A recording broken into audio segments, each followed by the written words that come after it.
grabbed me around my neck and was choking me, and I passed out. And 12 years after she was strangled, brutally raped, and left unconscious in her own home, emotional and physical scars remain. When they found her body, it was like something came over me and said, Chris did that. Chris Whitaker, accused of murdering 14-year-old Aliana DeFreeze and dumping her body in this vacant home, was convicted 12 years ago of sexually assaulting this woman, whose identity we're not revealing. Who we here for? Aliana. Who must we stand for? Aliana. Who must we speak for? Aliana. Because she can't be here tonight to speak for herself. This should have never happened. I'm very upset about it.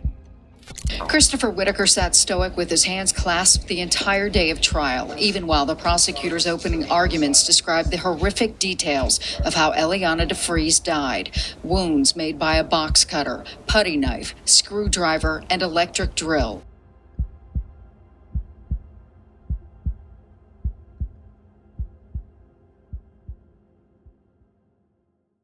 Before getting into this story itself, it's important to pause for a moment and talk about the place where all of this happened. Cleveland, Ohio is a city that never officially disappeared, but, it fell out of the idea of the so-called American dream a long time ago. At one point, this was a powerhouse, industrial city, steel, factories, endless jobs, the kind of place where people moved with their entire families because they believed work would always be there. In the middle of the 20th century, Cleveland ranked among the largest cities in the United States, and it honestly felt like decline was impossible. But cities, like people, can break. When industry started to leave, it didn't happen slowly. It happened fast. Factories shut down one after another, jobs vanished, and anyone who had the option packed up and left. First, the wealthier neighborhoods emptied out, then the middle class followed. Eventually, the people who stayed were the ones who simply had nowhere else to go. Entire blocks went quiet. Houses built for families turned into burdens. Windows were boarded up with plywood. Doors were chained shut. Some homes were just left wide open. Cleveland has thousands of abandoned houses, and that's not an exaggeration. It's literal. Some of them have been sitting like that for decades. Roofs leak, floors collapse, staircases lead into darkness. Inside, there are these silent traces of interrupted lives. Children's toys, yellowed photographs, mattresses without beds. The city tried to tear many of these places down, but there were more buildings than money, and honestly, more than there was any real ability to control. In neighborhoods like this, time feels different. During the day, they look empty, almost lifeless. At night, they turn dangerous. Abandoned houses become shelters for the homeless, for people struggling with addiction, for criminals. There are no security cameras, no neighbors, no witnesses. Police know these addresses, but they can't keep up with all of them. The list of problems is way longer than the list of resources. Cleveland is a city of sharp contrasts. Just a few blocks away from collapsing buildings, you might find well-kept schools, churches, playgrounds. Kids grow up here right next to danger, and over time it just becomes background noise. They know which streets to avoid. They know which houses to pass quickly. Like, don't slow down here. That's not something taught in school, it's knowledge passed along quietly. Poverty in Cleveland isn't some abstract idea. You see it in crime statistics, in overwhelmed social services, in families living paycheck to paycheck, in neighborhoods where the state hasn't really been present on a daily basis for a long time, places where streetlights don't always work, and help often comes late or doesn't come at all. And it's in cities like this that the sense of safety slowly disappears. Not all at once, step by step. First, people stop looking out their windows. Then they stop asking questions. And eventually, they stop being shocked when something terrible happens. Because a city that lives among ruins for too long starts to accept destruction as normal. Cleveland isn't just a backdrop. It's an environment. A space where neglect turns into opportunity. Where the absence of control creates the conditions for the worst decisions. And where one abandoned building can become a point of no return for an entire story. It was in this city among neglected neighborhoods, aging houses, and streets that had long lost their former look that a girl named Aliana DeFreeze lived. She was 14 years old, that age where childhood isn't quite over, but the adult world is already pressing in with expectations, demands, and responsibilities you're not ready for yet. Aliana was a typical teenager. She went to school, had friends, laughed, could be stubborn, could get upset, but she was still a kid with naivety, trust, and a belief that the world around her was mostly safe. She was growing up in a reality where adults are often focused on survival, and kids learn independence early. She was raised by her parents, her mother and father, who lived separately. Aliana wasn't the only child in the family, but people often described her as energetic, lively, with a strong personality. She could argue. She could stand her ground. To her parents, she wasn't just a daughter, she was part of their everyday life, their worries, their hopes. Her mother worked, trying to hold the family together in a city where stability is more the exception than the rule. Like so many parents in Cleveland, she lived between work schedules, bills, exhaustion, and this constant internal pressure. She was just an ordinary woman trying to give her child a normal life in completely abnormal circumstances. Aliana's father was also present in her life. Their relationship wasn't perfect like in many families living under constant stress, but he was still her dad. People who knew the family said Aliana was cared for as much as possible within the reality they lived in. This wasn't a family of scandals or headlines or public attention. They weren't special, and that was part of the tragedy. Families like this exist on every block in Cleveland. Kids like Aliana leave their homes every day, never imagining that something extraordinary could happen to them. Aliana DeFreeze was part of this city, part of its rhythm, part of its everyday life.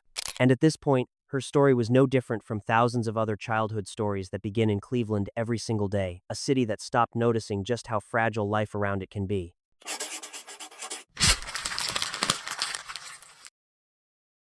It was 4 in the afternoon. Aliana DeFreeze still hadn't come home from school. For a 14-year-old girl, that kind of behavior was completely out of character. Her mother, Denisha, called the school, trying to figure out if anyone there knew where her daughter might be and why she was late.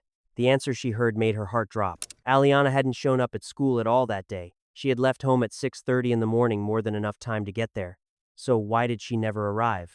The last time Aliana was seen was when she got on an RTA bus near the house at 3400 East 149th Street, the same stop where her mother had walked her that morning. From there, she was supposed to get off at East 93rd Street in the Kinsman area and transfer to another bus to reach school. She attended E-Prep and Village Prep Woodland Hills and was in the 7th grade. She never did anything like this before, her aunt said. She wasn't the kind of kid who ran away. She never ran away. She never got into trouble. She had no reason to disappear. None of this lined up with who Aliana was.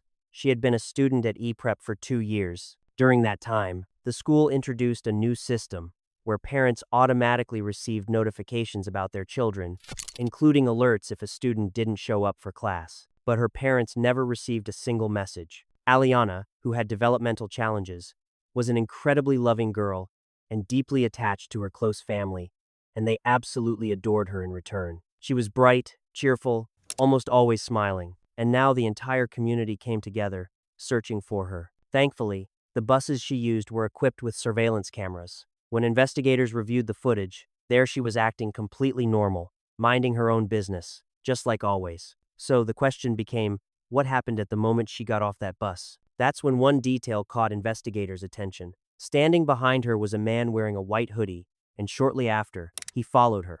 The temperature was dropping fast, snow started to fall, and time was slipping away. Several special agents and intelligence analysts were brought in. Investigators had to rebuild the timeline step by step, talking with Aliana's family, her friends, classmates, and teachers. What did a normal day look like for her?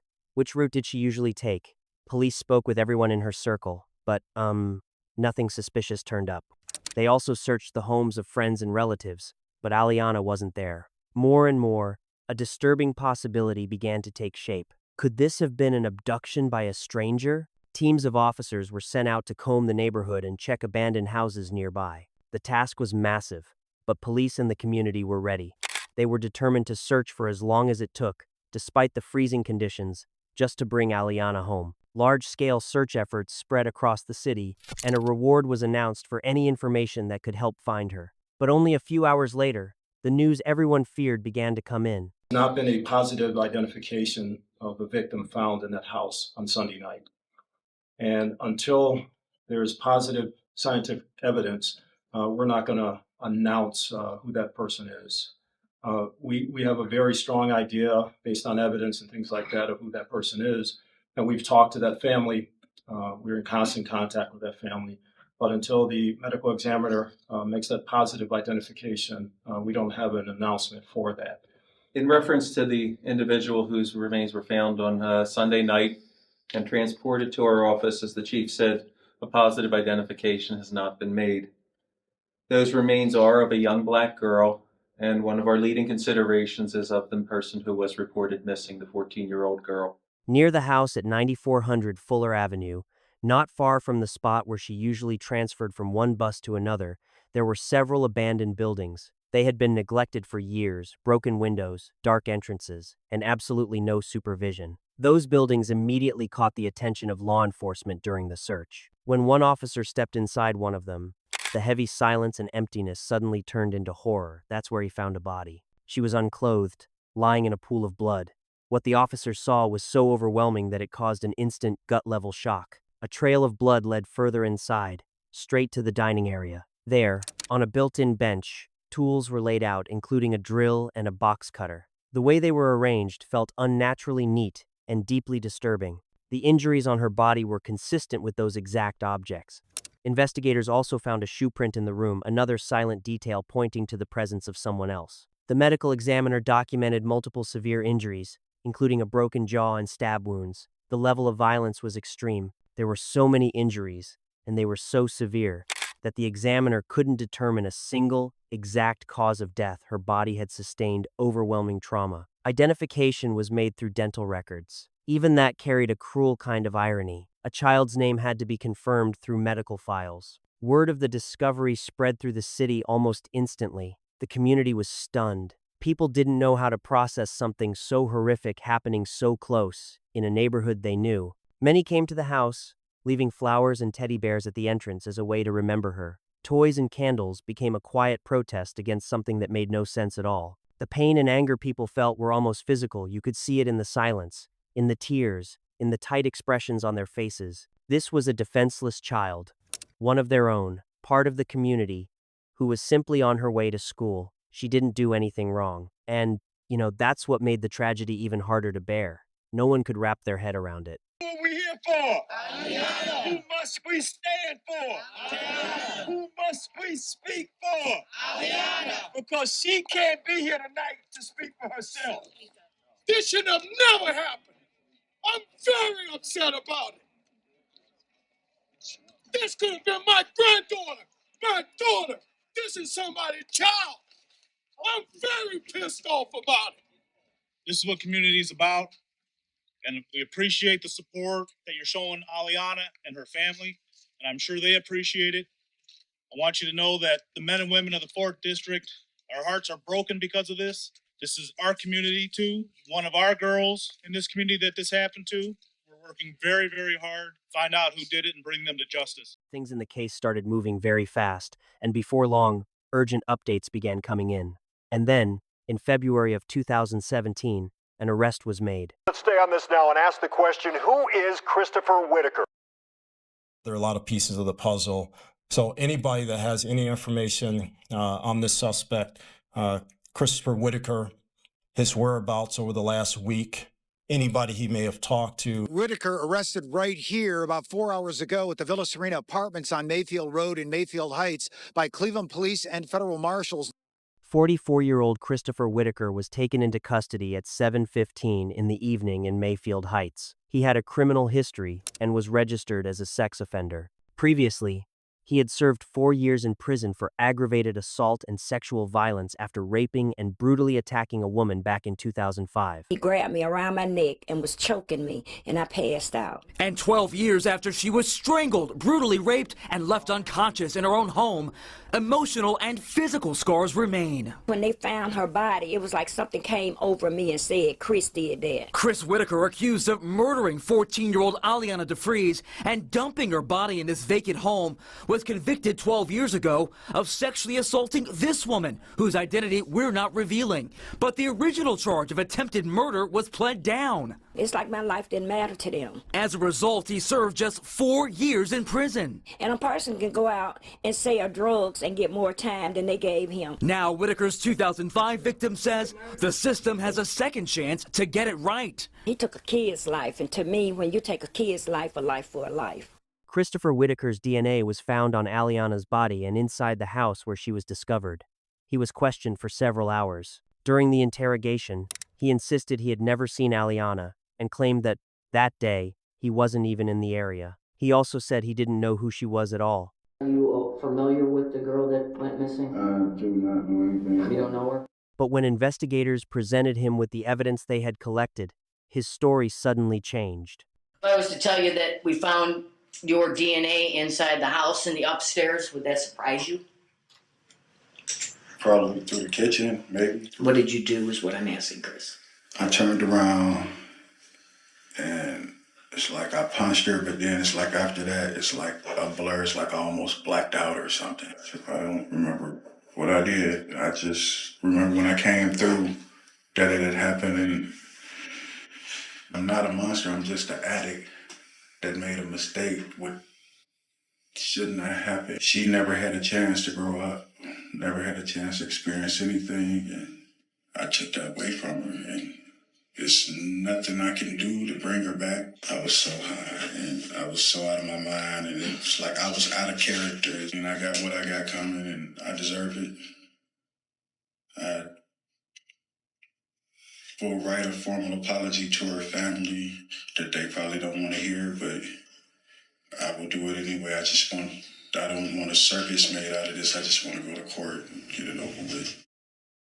But once he changed his story, it only got more disturbing. He now claimed that she supposedly agreed to go with him to the house after he told her he was going to use drugs. According to him, it was a voluntary decision on her part, made without any pressure or force. He said he mistakenly thought she was a sex worker, despite one very obvious fact: she was wearing a school uniform. Clothing that should have immediately ruled out any confusion about her age, but, according to him, he either ignored it or completely misread it. Then his version went even further. He claimed that she allegedly took off her own clothes and offered herself to him. After that, he said, she suddenly attacked him. This moment became the centerpiece of his story, a clear attempt to shift blame and flip the roles. He insisted that the drugs he used that day caused a memory blackout, and that after that point, he couldn't remember anything, like the events just stopped in his mind. The problem was, there was absolutely no evidence that she attacked him, no signs of a struggle, no injuries supporting that claim, no witness statements, no objective facts. His version didn't just sound questionable, it sounded completely fabricated. Pieces didn't fit together, details contradicted each other, and the story didn't survive even basic common sense. And even if you momentarily assumed his words were true, one obvious question remained. Why did a witness see Christopher grabbing Aliana before they walked away together? That observation directly contradicted his claim that everything was voluntary. Later, the witness explained that they didn't step in or call police because they didn't know whether the two knew each other. From the outside, the situation could look unclear, and that uncertainty ended up playing a fatal role. That same moment was also captured on surveillance cameras. Cold, emotionless footage became yet another piece of evidence, one that didn't rely on anyone's memory or explanations, quietly but clearly contradicting his version of events. Thank you. The defendant is remanded. There is no bond. It's without bond. And the case is assigned to Judge Carolyn B. Friedland. The first pretrial is set for February 22nd, 2017 at 9:00 a.m. And the court is appointing Mr. Thomas Shaughnessy and Mr. Fernando Mack to represent the defendant, Mr. Whitaker. At that point, the case was ready to move forward. It was officially handed over to the court, and the trial of Christopher Whitaker began. Christopher Whitaker sat stoic with his hands clasped the entire day of trial, even while the prosecutor's opening arguments described the horrific details of how Aliana DeFreeze died. Wounds made by a box cutter, putty knife, screwdriver, and electric drill. Christopher Whitaker won't contest the aggravated murder, rape, and kidnapping charges against him. The defense didn't cross-examine any witnesses, but the jury will have to endure days of morbid testimony. It seems the defense may wait until the death penalty phase to make their case. Meanwhile, Aliana's mother testified. She never went anywhere without telling me. When you learned that she hadn't been in school at all that day, what did that cause you to do? Panic. Her family did not attend, but her father did comment outside. No matter what sentence he has or what fate he reaches, they say all time heals all wounds. This is one I don't think will be able to be healed. When it came time to take the case to court, the trial of Christopher Whitaker officially began. Whitaker's defense did not try to dispute the prosecution's version of events.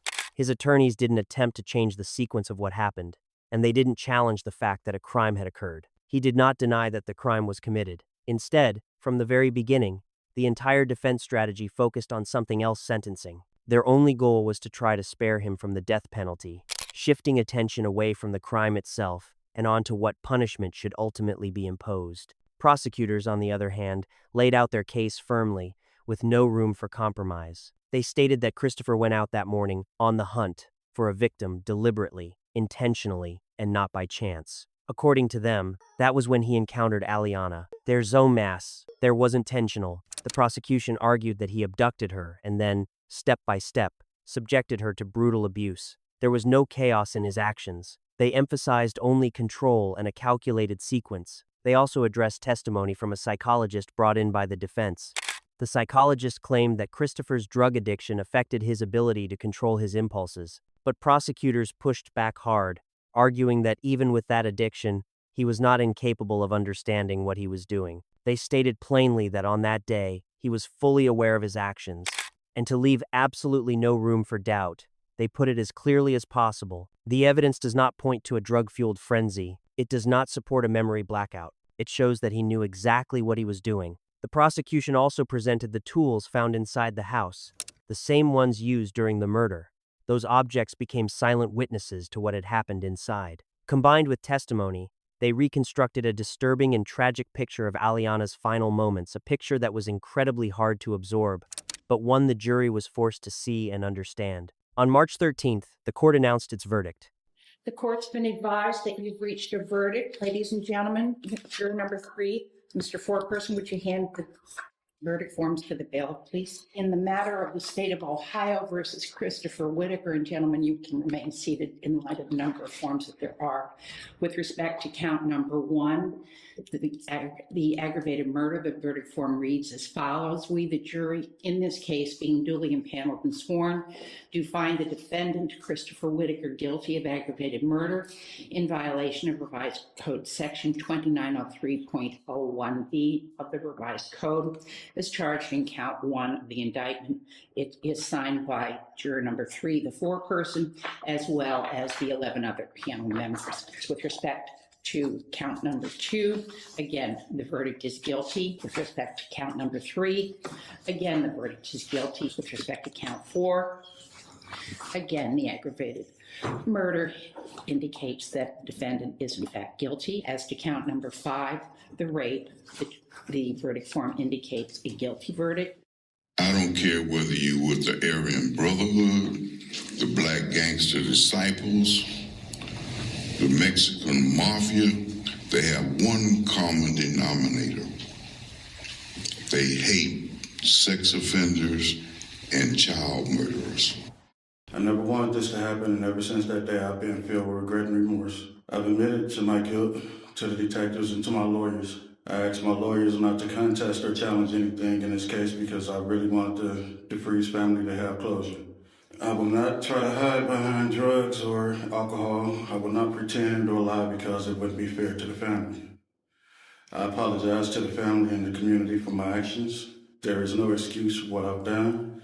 I can't imagine the pain the family feels, but I know the pain I felt when I had to look at what I've done. Because this was a case of intentional murder, one where the death penalty was on the table, the jury moved into the next phase, deciding the punishment. And the question was blunt, with no real middle ground. Would he spend the rest of his life in prison, or would he be sentenced to death and sent to death row? The judge has agreed with the jury and just sentenced Christopher Whitaker to death. On top of that, the sentence included an additional 48 years in prison for obstructing justice, aggravated burglary, causing serious bodily harm, rape, and abuse of a deceased body. Get the verdict we wanted. We preferred life without the possibility of parole, but we respect the judge's decision. Our children mean a lot to us. They might not be your children, but they mean a lot to us. The 93rd is a safe haven for sexual predators like this monster behind me. And you're lucky I'm not the same person I was 25 years ago because there's not enough police in here to stop me. And you need to know that. And when you get where you're going, you're going to get what you got coming. Before you get to that gas, that lethal injection chamber. She would talk to me, Daddy, you showed me how to fight. I'll be okay, Daddy. I said, baby, listen to me and quit running your mouth. Don't walk with your hood on your head. Don't have the earbuds in your ear. Be aware of your surroundings. She kept running her mouth and I grabbed her. I said, that's how it's going to happen, Aliana. I said, that's how it's going to happen. Now what you going to do? Wow, Daddy, you scared me. I said, yeah. Lord, give me strength to continue on this foundation to keep my mind right and my spirit right. Excuse me, so I can look at this bitch-ass dude. You're addressing the court, Mr. DeFreeze, not... I said enough. Thank you, Your Honor. Thank you. With respect to sentencing as to the non-capital charges, Mr. Alvarado.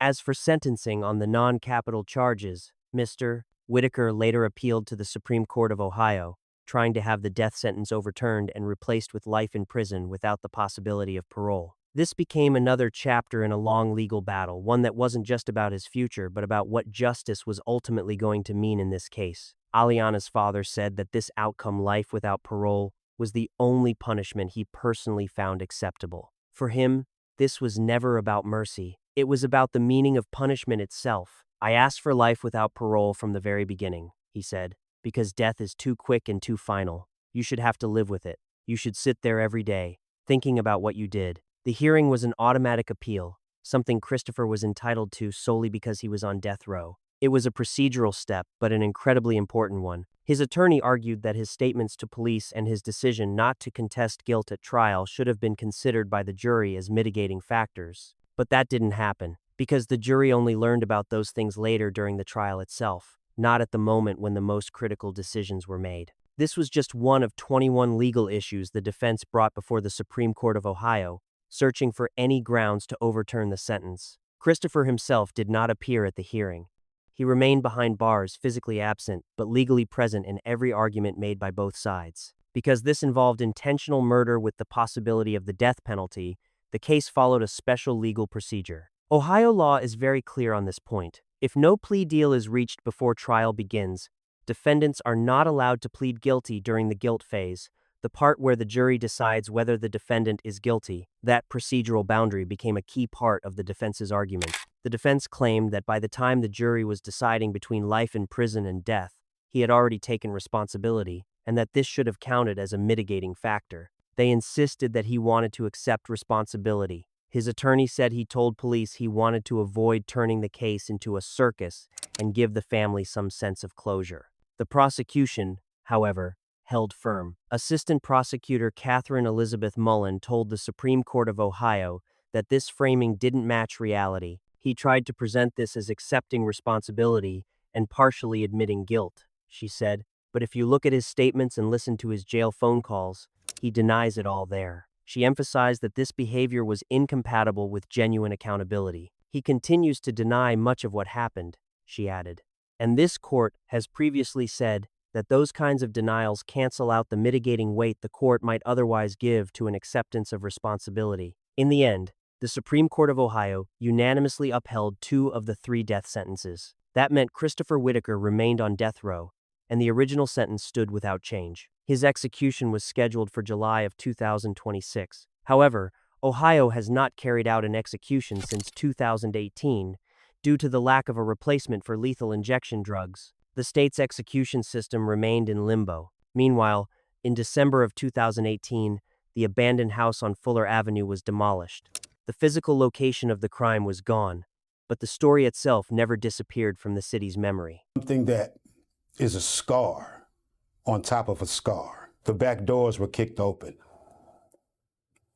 The boards were off the walls. Someone got inside the house on Fuller Avenue where Christopher Whitaker raped and murdered their 14-year-old daughter, Aliana. This worries Damon DeFreeze because he believes these vacant homes aren't safe, and what happened to his daughter could potentially happen to someone else. Because lives are at stake. People don't get it.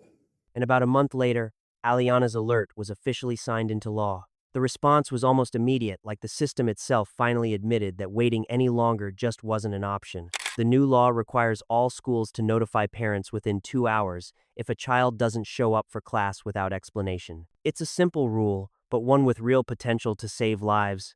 A rule that, honestly, just didn't exist before. At the same time, the family filed a wrongful death lawsuit, trying to hold people accountable where, in their view, responsibility had been ignored. The defendants named in the lawsuit included Christopher Whitaker, E-Prep, Village Prep Woodland Hills, the City of Cleveland, Friends of Breakthrough Schools, and the Cleveland Metropolitan School District. According to the filing, each of these parties played some role in a chain of events that failed to stop the tragedy in time. The lawsuit also specifically named the owner of the house where Aliana was found, citing a failure to properly maintain, manage, and supervise the property. That house, like so many others in the city, had become a symbol of neglect and hidden danger. The family's attorney said it plainly. Unfortunately, in cases like this, everyone has to be held accountable. You can't leave anyone unanswered.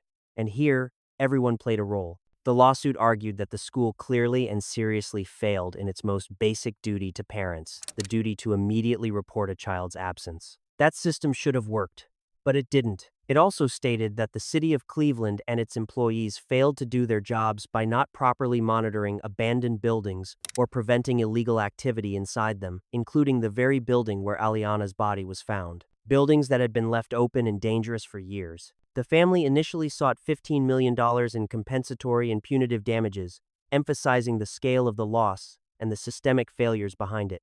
Later, the parties reached a settlement reportedly worth around $1 million.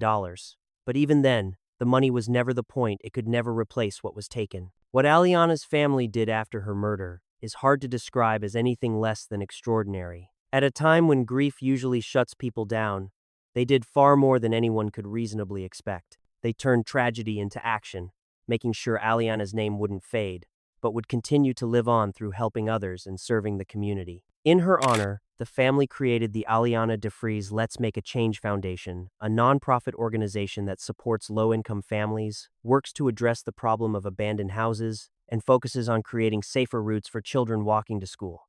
This isn't just a foundation, it's a response to a system that failed once, and a promise to do everything possible to make sure something like this never happens again. Tonight, Aliana DeFreeze's family will be helping other families around the holiday season. They're partnering with Toys for Tots to hand out toys to children who might not otherwise get many gifts this year. Arielle DeFreeze is Aliana's cousin. She tells me she's keeping her spirit alive by giving others a safe place to grieve and work through their trauma. She's doing this through creating the Centers for Counseling and Trauma Recovery. You may have seen walls of love around Cleveland or even around the country. They're filled with essential items to help people in their time of need. And today, they celebrated a really special milestone. The 500th wall and one dedicated in honor of Aliana DeFreeze. Aliana DeFreeze was a bright, creative, and joyful child, a girl who carried sincerity, a vivid imagination, and this warm, open way of seeing the world. She was just taking her first steps in life, and she should have had her entire future ahead of her. Her laughter, her dreams, those small everyday moments of happiness, all of it was taken far too soon. The pain left behind after her murder is something words can't fully capture. It's a kind of suffering no family should ever have to endure. It's an emptiness that doesn't fade with time. And yet, even through that overwhelming pain, her family refused to let this tragedy become just another silent statistic. Instead, they chose action. Through education, advocacy, and deep involvement in the community, they built a legacy in her name, one with a clear purpose and real impact. It's a path focused on protecting other children, preventing similar tragedies, and raising awareness about risk and responsibility. In this work, Aliana isn't just a memory, her light continues to live on in every step taken to keep other kids safe. This was a crime that never should have happened, an event that left a deep wound not only in one family, but across an entire community. But out of that devastation came a push for change, quiet, persistent, and absolutely necessary. And maybe that's the strongest testimony to the person who should still be here today, living, growing, and dreaming. Thank you to everyone who watched this video and stayed with us until the end. We truly hope this story mattered to you and gave you something to think about. If you'd like to support the channel and help us continue creating content like this, please like the video, leave a comment, share it, and subscribe. Your support really does make a difference.